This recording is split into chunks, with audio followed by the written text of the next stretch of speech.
le Conseil du patronat du Québec qui met son grain de sel dans la campagne électorale. Le CPQ vient de publier son bulletin de la prospérité du Canada. Le CPQ qui accorde la note de B+ au Canada. Alors, j'en discute avec Norma Kozaya, qui est vice-présidente au Conseil du patronat du Québec. Bonjour, Madame Kozaya. Bonjour. Bon, avant de parler de la note que vous avez accordée au Canada, j'aimerais que vous nous expliquiez votre bulletin de la prospérité. C'est un document que vous publiez à chaque campagne électorale, c'est ça? Qu'est-ce que c'est au juste? Tout à fait, oui. À l'origine, il faut dire qu'on le publiait seulement pour le Québec depuis 2010, mais depuis la dernière campagne électorale, donc il y a 4 ans, on l'a publié la première fois pour le Canada et puis là, on reprend l'exercice. Donc l'idée, c'est d'évaluer un peu la performance économique du Canada par rapport aux autres pays. Donc ici, on considère les pays de l'OCDE. Bon. Et donc, nous avons un ensemble d'indicateurs qui, pour nous, ce qu'on dit déterminants de la prospérité. Donc, ce qui fait qu'un pays peut être plus riche, plus prospère. Par exemple, on parle de la qualité de la main-d'œuvre, de la qualité de l'éducation, de l'environnement fiscal, de l'environnement d'affaires en termes d'innovation, par exemple, recherche-développement, etc. Alors, allons-y maintenant pour la note B+, que vous accordez au Canada en matière de performance économique. Comment vous en arrivez à ce résultat-là? C'est ça. Donc, nous considérons 13 indicateurs en tout pour lesquels nous avons des comparaisons internationales qui sont disponibles. Et juste de façon très simple, on alloue une note de A, par exemple, si le Canada se trouve dans le premier quartile de ces pays-là, B si c'est dans le deuxième quartile, et ainsi de suite, C ou D. Et donc, pour arriver au B+, c'est que pour ces 13 indicateurs-là, la note moyenne du Canada se trouve à être B+, ce qui est donc mieux que la moyenne. Mais évidemment, on n'est pas dans le premier quartile. Donc, pour les indicateurs considérés, il y en a où on a la note de A, donc on est dans le premier quartile, d'autres où on est plutôt dans le troisième, donc on a C, mais ce qui donne une moyenne de B.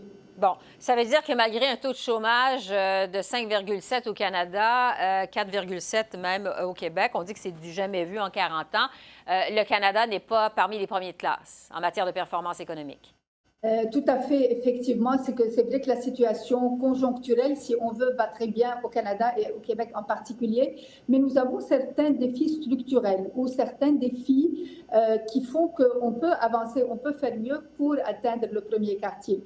Par exemple, parmi les éléments où on ne performe pas nécessairement très bien, on parle de les investissements en recherche-développement, le nombre de brevets qu'on fait, donc ce qui touche à l'innovation, en gros, l'utilisation des technologies de l'information. Ce sont des éléments sur lesquels on voulait mettre l'accent, où on se situe un peu moins que la moyenne des pays de l'OCDE.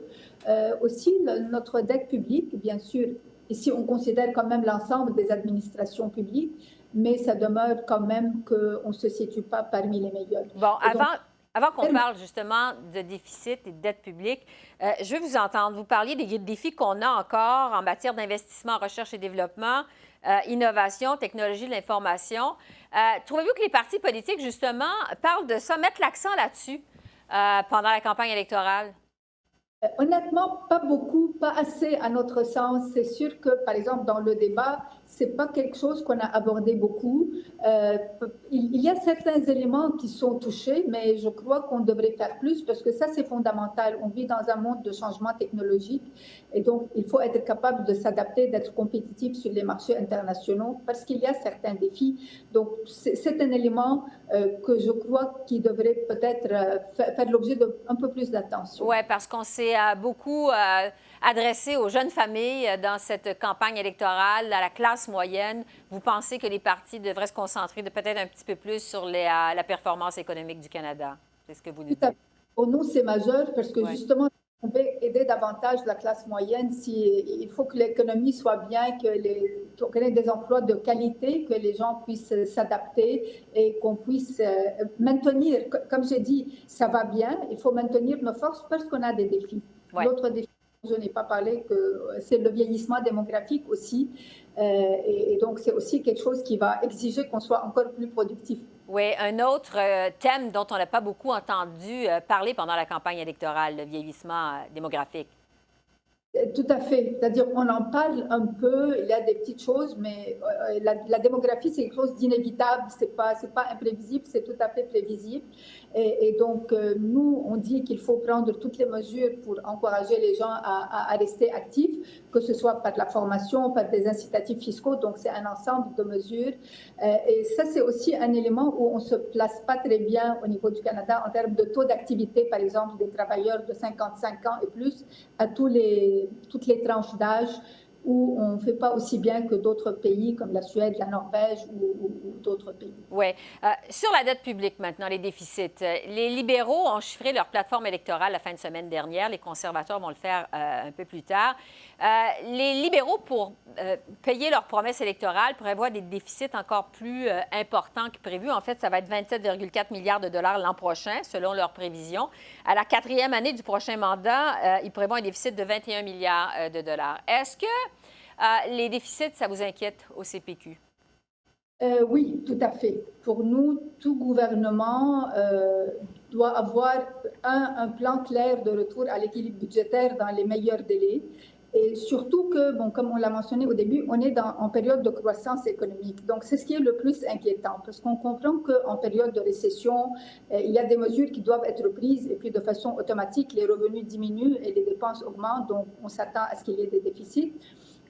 Mais là, quand ça devient structurel dans le jargon économique, donc c'est là que ça devient plus inquiétant, parce que le moment où on va avoir une récession, ça veut dire que ces déficits-là vont être encore plus importants. De plus, on va avoir des défis, donc avec le vieillissement, les nouveaux besoins en santé ou autres, ce qui fait qu'il faut au moins avoir un horizon prévisible et crédible d'élimination du déficit. Oui, parce que les libéraux, en fait, nous disent toujours que ce qui est important, c'est pas, il ne faut pas regarder le déficit, mais plutôt le pourcentage de la dette, qui est de 30,2 par rapport au PIB. C'est ça qui compte, selon ce que nous dit le gouvernement libéral. Est-ce que vous êtes d'accord avec ça, que c'est davantage le pourcentage de la dette par rapport au PIB qu'il faut regarder? C'est-à-dire, d'un côté, oui, c'est vrai, parce qu'un déficit X milliards, ça ne veut pas dire nécessairement grand-chose. Ce qui est important, c'est par rapport à la taille de notre économie. Donc, d'un côté, c'est vrai que c'est ça l'indicateur, mais ça veut dire aussi que le moment où le PIB va diminuer, où les taux d'intérêt vont augmenter, ce ratio-là, lui aussi, va augmenter de façon considérable. Donc, c'est ça l'enjeu. Et aussi, évidemment, la dette fédérale ou le déficit fédéral, c'est pas seulement ça il faut prendre aussi tout le portrait. Et lorsqu'on regarde l'ensemble des administrations publiques, on est quand même, la position est encore plus préoccupante. Et ça inclut en partie donc les transferts qui peuvent être faits aux provinces et qui vont être appelés à augmenter, mettons, si on parle de la santé. Ce qui fait qu'on ne peut pas juste dire, là, on est aussi chanceux avec les taux d'intérêt qui sont à des taux assez bas. Donc, comme je l'ai dit, peut-être qu'on peut tolérer un certain niveau de déficit de façon conjoncturelle, mais de façon structurelle, pour faire de nouvelles dépenses de programmes récurrentes, pas juste des infrastructures. C'est là où c'est préoccupant. Oui, les conservateurs disent on s'en va dans le mur avec des déficits comme ça. En terminant, Mme Kozaya, sur la possibilité d'un gouvernement minoritaire le soir du 21 octobre, parce que c'est un scénario qui est très probable quand on écoute les observateurs. Évidemment, ça voudrait dire moins de stabilité au Canada. Est-ce que ça vous inquiète? Est-ce que, évidemment, vous avez davantage un penchant pour un gouvernement majoritaire au CPQ le soir du 21 octobre? Je dirais qu'il y a peut-être des avantages et des inconvénients avec les deux. C'est sûr que pour le milieu des affaires, tout ce qui est plus prévisible et plus stable est en général préférable. C'est aussi le cas pour les gouvernements majoritaires pour ne pas se retrouver en élection peu de temps après. En même temps, des fois, un gouvernement minoritaire, ça peut avoir des avantages parce qu'on dirait que pour avancer, ça prend plus de consensus, ça peut freiner un peu les ardeurs de certains gouvernements. Donc, on voit les deux côtés de la médaille et puis on va faire avec les résultats qui vont être là après les élections. À suivre, évidemment, le 21 octobre. Merci beaucoup, Norma Kozaya, vice-présidente du Conseil du patronat du Québec, de nous avoir donné de votre perspective comme ça. C'est très apprécié. Merci. Au revoir.